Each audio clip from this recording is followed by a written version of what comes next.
오늘은 시편으로 배우는 깊은 기도 두 번째 시간입니다. 우리가 함께 읽은 시편 130편은요. 표제로 이렇게 이야기하고 있습니다. 성전에 올라가는 노래. 예루살렘 성전으로 올라가는 계단이 총 15개 있었다고 합니다. 그래서 제사장들과 레위인 그리고 이 순례자들은 계단 하나하나를 오를 때마다 이 시편 120편부터 134편까지의 한 장 한 장을 찬양하면서 한 계단씩 올라갔다라고 말합니다. 사람들은 성전을 올라가면서 하나님을 찬양하고 있습니다.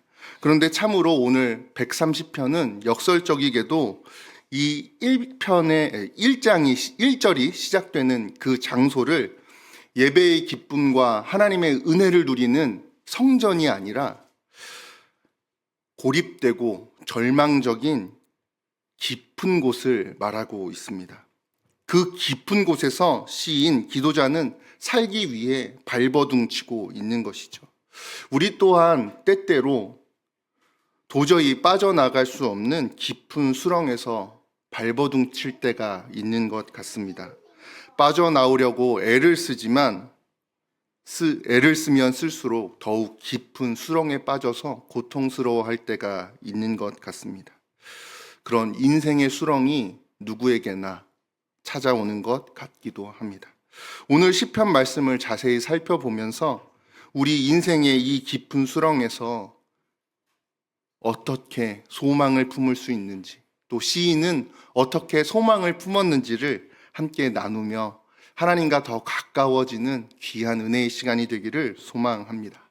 첫 번째 메시지는 깊은 곳에서 터져 나오는 부르짖음입니다. 시인은 앞서 말씀드렸던 것처럼 깊은 곳에서 터져 나오는 부르짖음으로 하나님을 찾고 있습니다. 시편 130편 1절 말씀입니다. 함께 읽어보겠습니다. 시작. 여호와여 내가 주께 부르짖었나이다. 성경에서 깊은 곳이라는 단어는 안전한 묻을 의미하는 단어가 아닙니다. 땅에서 가장 멀고 깊은 곳을 의미합니다. 그래서 새번역 성경에서는 1절을 이렇게 번역하였습니다. 주님, 내가 깊은 물속에서 주님을 불렀습니다.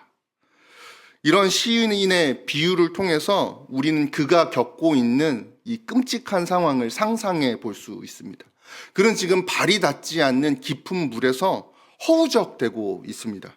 이제 헤엄칠 수 있는 힘도 다 떨어져서 점점 가라앉고 있는 상황입니다. 여러분, 깊은 물에 빠져보신 적이 있습니까? 저는 초등학교 때 해수욕장에서 튜브를 타고 놀다가 큰 파도에 미끄러져서 물속으로 깊이 들어간 적이 있었습니다. 제가 수영을 못하거든요. 그리고 그곳은 바다였거든요. 그래서 그 짠물을 먹고 살려주세요라는 말을 하지도 못하고 연신 물을 먹으면서 꼬르륵 대고 있었습니다. 그때 느꼈던 감정은 내가 이렇게 가는구나 였습니다. 그렇게 죽는 줄 알고 있었는데 텅 빈 튜브가 파도에 휩쓸려 가는 것을 보고 아버지가 내 아들 어디 갔지? 라고 하시면서 저를 무트로 건져주셨습니다. 저는 이 깊은 곳이라는 단어를 볼 때마다 그 상상이 떠오르곤 합니다. 정신 차릴 수 없는 짠물, 그리고 너무 짜고 너무 놀라서 살려주세요라고 외칠 수도 없었던 그 고통스러운 상황을 상상하게 되는 것이죠. 그때의 공포가 새겨져서 저는 목욕탕에서도 잠수를 잘 하지 못합니다. 깜짝 놀라서 다시 이렇게 서고는 합니다. 깊은 물이란 이러한 표현은 저의 경험과 일맥상통하여서 절망과 고립과 죽음의 장소로 번역되기도 합니다. 우리가 잘 알고 있는 스올, 바로 그곳을 깊은 곳이라고 번역하기도 하는 것이죠. 유대인들의 표현을 빌리자면 하나님과 단절된 곳, 모든 공동체와 관계에서 끊어진 곳, 그것을 바로 깊은 곳이라고 표현하는 것입니다. 그는 홀로 극복할 수 없는 두려움과 절망 속에서 그 누구도 자신을 구원해 줄 수 없는 상황 속에서 하나님을 찾고 있습니다. 그 시면의 깊은 곳에서 여호와 하나님, 나의 부르짖음을 들어주시고 나의 부르짖음에 귀를 기울여 주십시오 라고 말하고 있는 것입니다. 그가 왜 사람을 찾지 않고 하나님을 찾고 있는지 3절을 통해 보면 더욱 명확하게 알 수 있습니다. 3절 말씀입니다. 여호와여 주께서 죄악을 지켜보실진대 주여 누가 서리이까. 우리는 시인이 사람이 아닌 하나님을 찾는 이유, 그가 죽음의 두려움 속에서 떨고 있는 이유가 무엇인지를 다시 한번 명확하게 알게 되었습니다. 그가 하나님을 찾고 있는 이유가 무엇입니까? 그가 빠진 깊은 수렁이 죽음의 바다가 바로 자신의 죄악이기 때문입니다. 시인은 자신의 죄악에 빠져 허우적대고 있습니다. 그 누구도, 이 세상에 누구도 자신을 구원해 줄 이가 없다는 것을 그는 고백하고 있는 것입니다. 반대로 그 누구도 하나님 앞에서 거룩하다, 온전하다 말할 수 없다는 사실을 그는 고백하고 있습니다. 바울은 이러한 우리의 상태를 로마서 3장 10절에서 12절에서 이렇게 말하고 있습니다. 함께 읽어보겠습니다. 시작. 기록된 바 의인은 없나니 하나도 없으며 깨닫는 자도 없고 하나님을 찾는 자도 없고 다 치우쳐 함께 무익하게 되고 선을 행하는 자는 없나니 하나도 없도다. 하나님 앞에서 의인은 없다는 것이 성경이 바울이 이야기하고 있는 바입니다. 자신의 죄를 깨닫는 자도 없고 그 죄 용서의 은총을 구하는 자도 없다. 하나님을 찾는 자가 없다라는 것이 성경이 우리에게 가르쳐주고 있는 진리입니다. 그런 우리의 상태를 하나님께서 지켜보고 계시니, 그리고 지켜보실 뿐만 아니라 기억하고 계시니 누가 감히 하나님 앞에 설 수 있는가라는 것이 오늘 시인의 고백인 것이죠. 그리고 시인은 괴로워하고 있습니다. 죄 때문에 하나님을 찾을 수밖에 없지만 죄 때문에 하나님 앞으로 나아가지 못하는 자신의 연약함을, 자신의 죄성을 점점 죄를 통하여서 죽음의 깊은 곳으로 빠져가는 자신을 바라보고 있는 것이죠. 나는 그렇게 큰 죄를 짓지 않았는데 하고 생각하시는 분들도 계실 것 같습니다. 한 선교사님이 죄에 대해, 우리의 죄성에 대해 이렇게 표현하셨습니다. 우리가 죄인이라는 것, 우리에게 죄성이 있다는 것은 우리의 손에 죄와 죄성이라는 라이터와 휘발유가 있는 것과 같다. 지금 당장 죄라는 불을 지르지 않더라도 죄성이라는 것은 우리에게 상황이 주어지면, 환경만 주어지면 언제든 불을 일으킬 수 있는 치명적인 것이다 라고 말하는 것이죠. 저 역시 어릴 적부터 교회에서 자라왔고 뉴스에 나올 정도로 큰 죄를 지은 적은 없는 것 같습니다. 그리고 교회를 어지럽힐 만한 영향력도 없는 것 같습니다. 얼마나 감사한지요. 그런데 그런 제가 제 자신이 큰 죄를 저지를 수 있는 연약한 사람이라는 것을 늘 고백할 수밖에 없는 현장이 있습니다. 바로 매일 운전할 때 저는 그렇게 느낍니다. 지금 부지런히 가지 않으면 내가 저 신호 앞에서 멈춰서는데, 그러면 내가 가고 싶은 곳에 5분, 10분 후에 도착하는데 왜 이렇게 우왕좌왕하지? 아, 화난다 라고 하면서 앞에 차를 향하여서 빵빵대고 싶은 저를 보면서 누군가 저의 죄성의 뇌관을 건드리면 저는 곧 폭발할 죄인임을 깨닫습니다. 그런 저를 보면서 아내는 헐크 같다고 이야기합니다.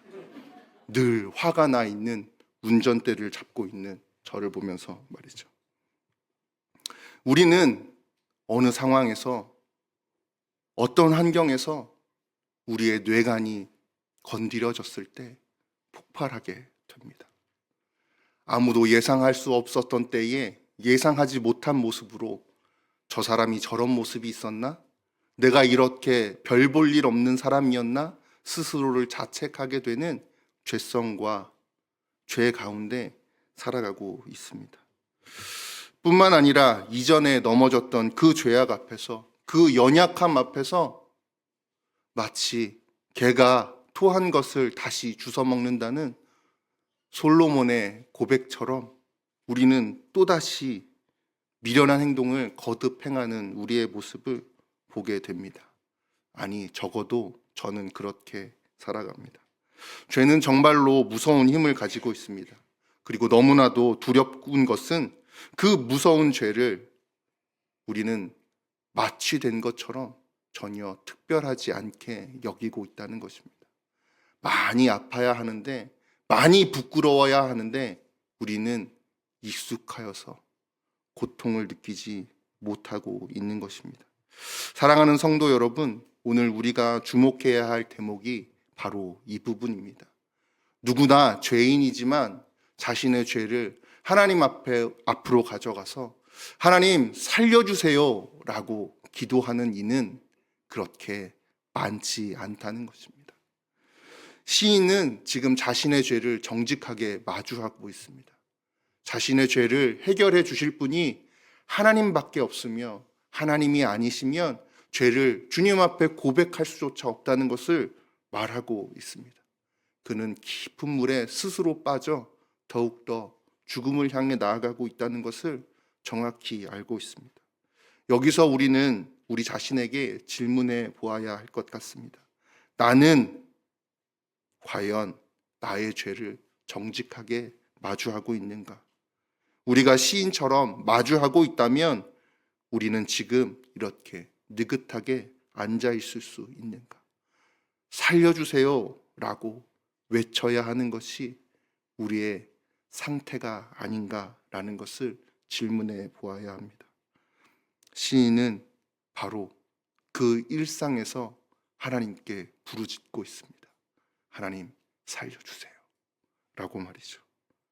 저와 여러분이 늘 무너지고 늘 무너질 수밖에 없는 우리의 연약함 앞에서 하나님을 진실되게 찾을 수 있는 은혜가 있기를 간절히 소망합니다. 마취된 채 살아가는 것이 아니라 주님을 갈망하며 살아갈 수 있는 우리 모두가 되기를 간절히 소망합니다. 하나님 앞에 스스로 설 수 없는 시인과 또한 우리가 죄를 용서해 달라고 하나님께 부르짖을 수 있는 이유는 하나님의 약속에 기인합니다. 두 번째 메시지는 하나님의 사유하심입니다. 4절 말씀인데요. 그러나 사유하심이 주께 있음은 주를 경외하게 하심이니이다. 사유하심이라는 단어는 용서라는 의미, 죄를 사하여 주신다라는 뜻을 가지고 있습니다. 시인은 오직 하나님께서만이 죄를 용서하실 수 있다. 그 자격과 권한이 하나님께 있다라고 고백하고 있습니다. 성경은 죄사함의 은총이 오직 하나님의 고유한 권한이라고 우리에게 가르쳐 줍니다. 하나님께서는 우리와 달라서 7번씩 7번, 70번씩 70번 우리의 죄를 무한히 용서하시는, 우리의 죄를 깨끗게 하시는 사랑과 긍휼의 하나님이시라 말씀하는 것입니다. 어쩌면 하나님은 죄의 눈이 먼 것처럼 우리를 바라보시는지도 모르겠습니다. 사랑의 눈이 먼 것처럼 끊임없이 하나님의 마음을 아프게 하고 상처를 내는 우리를 용서하여 주시는 하나님의 사랑을 발견하게 하시는 것입니다. 그 용서하시는 이유를 시인은 우리가 하나님을 경외하게 하기 위함이다 라고 말씀하십니다. 경외는 두려워하는 것뿐 아니라 흥미로운 의미를 가지고 있습니다. 무엇일까요? 앞절이 그것을 설명해 줍니다. 우리는 죄인을 용서하지 못합니다. 우리 스스로의 힘으로 우리에게 잘못한 사람을 용납하여 주지 못합니다. 그런데 하나님께서는 끊임없이 하나님께 반기를 드는 우리를 용서하여 주십니다. 마치 처음인 것처럼 다시 용서해 주십니다. 그것이 경외라는 이름으로 표현된 것입니다. 우리와 다르게 용서하지 못하는 우리와는 다르게 늘상 용서해 주시는 하나님의 사랑이 우리가 경외해야 할 지점이라고 말씀하시는 것입니다. 우리는 작은 것에 상처받고 마음 아파합니다. 그리고 용서하지 못합니다. 하지만 하나님께서는 늘상 우리를 용서하여 주십니다. 그것이 사유하시는 하나님의 사랑입니다. 그 사랑의 클라이막스를 성경은 무엇으로 표현하고 있습니까? 예수님의 십자가인 줄 믿습니다. 주님은 끊임없이 죄 짓는 우리를 사유하시기 위해, 용서하시기 위해 예수님을 이 땅에 보내주셨습니다. 측량할 수 없는 사랑의 크기를 우리에게 보여주시고 그것으로 우리가 하나님을 경외할 수밖에 없도록 만들어 주십니다. 끊임없이 죄 짓는 우리를 수없이 용서하시고 주님의 보혈로 깨끗이 씻어주시는 하나님의 능력을, 권한을 보여주고 계시는 것입니다. 사랑하는 성도 여러분, 하나님께서는 오늘 우리를 용서하여 주십니다. 크나큰 죄를 짓고 용서받을 수 없는 죄를 지은 죄인뿐 아니라 자신의 연약함으로 늘상 같은 일에 넘어지는 연약한 우리의 죄 또한 주님 앞으로 가지고 왔을 때 우리를 용서하여 주십니다.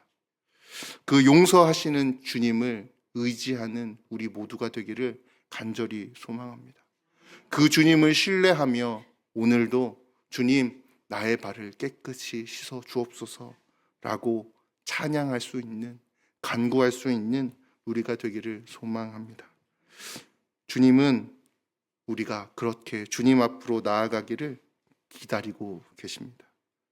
마지막으로 시인은 하나님의 용서해 주신다는 선언을 파수꾼의 마음으로 기다린다고 말합니다.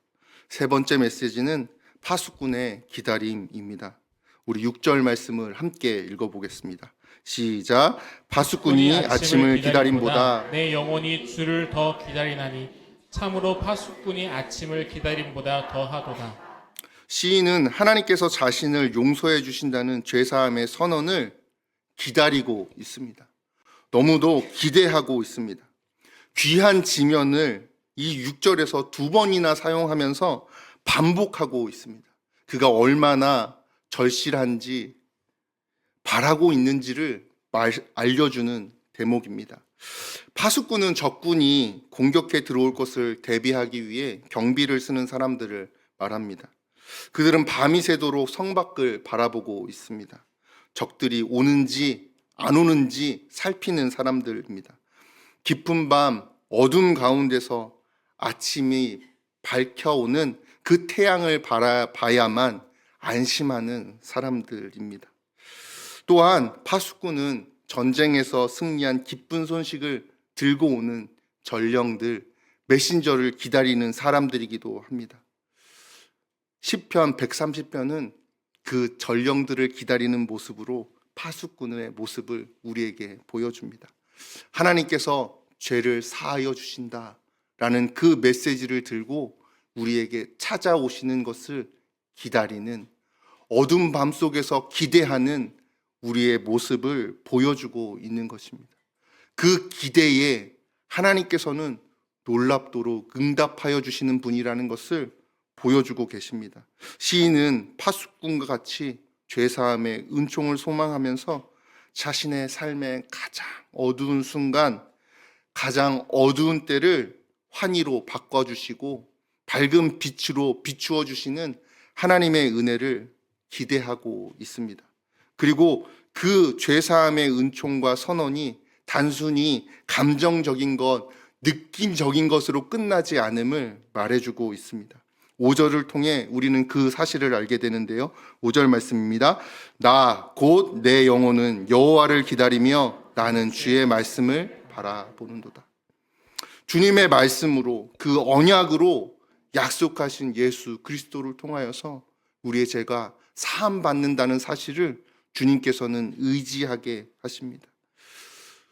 주님을 주로 고백하는 자들이 회복되고 깨끗하여지고 주님을 다시 사랑하며 살아갈 수 있도록 주님께서 은혜 주신다는 것을 말씀을 통하여서 알게 하십니다.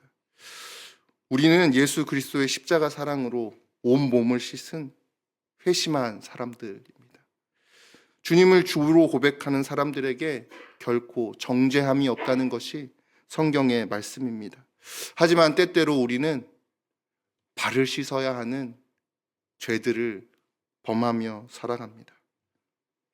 그래서 우리는 세상에 살아가지만 세상에 속하지 않은 주님의 자녀로 살아가야 합니다. 또다시 연약하여 흔들리고 넘어지지만 그럼에도 불구하고 주님을 찾을 수 있는 주님 아는 자녀들로 살아가야 하는 것입니다. 사랑하는 성도 여러분, 그 삶 가운데로 나아가기를 간절히 소망합니다. 주님께 우리에게 시편을 통하여서 가르쳐 주시는 깊은 메시지는 주님께서 주님을 찾을 때에 우리의 죄를 용서하여 주신다는 것입니다. 단 한 번 용서하여 주실 뿐만 아니라 우리의 연약함에도 끊임없이 용서하여 주신다는 기쁜 소식을 주님께서는 들려주고 계십니다. 말씀을 맺겠습니다. 우리는 연약하여서 스스로 해결할 수 없는 죄에 빠져 허우적대는 죄인입니다. 그런데 우리를 구원하시는 하나님께서는 우리가 주님을 향하여 부르짖을 수 있는 은총을 허락하여 주십니다. 그리고 주님께 고백하였을 때, 주님의 은혜를 사모하였을 때 귀를 기울이시고 용서하시기를 기뻐하시는 하나님이십니다. 그리고 마침내 그 하나님 한없는 사랑으로 우리를 용서하셔서 그 용서받은 경험으로 하나님을 경외하기를 기뻐하시는 주님이십니다. 그 복음을 오늘 우리에게 선물하여 주셨습니다. 그 기쁜 소식을 시인처럼 자신의 삶에서 이스라엘에게로 확장해 나가며 고백하라고 말씀하고 계십니다. 그 기쁨을 이웃들에게, 가족들에게, 공동체에, 세상에 흘려보내는 귀한 주님의 자녀들이 되기를 간절히 소망합니다. 그 깊은 곳으로 나아가는 우리의 삶 되기를 축복합니다.